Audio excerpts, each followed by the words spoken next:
Hi everyone. In this video, I'll show you how to turn on the hotspot on your iPhone.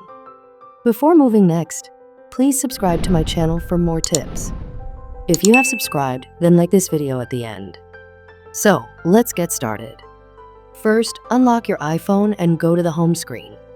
Next, open the Settings app. Scroll down and tap on Personal Hotspot. Now tap the switch next to allow others to join. This will turn the hotspot on.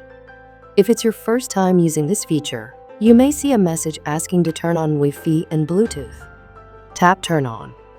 Below the switch, you'll see the Wi-Fi password. This is what other devices need to connect to your hotspot.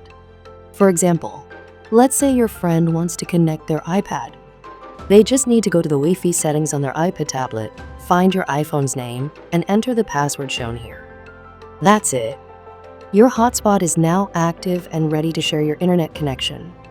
Thanks for watching.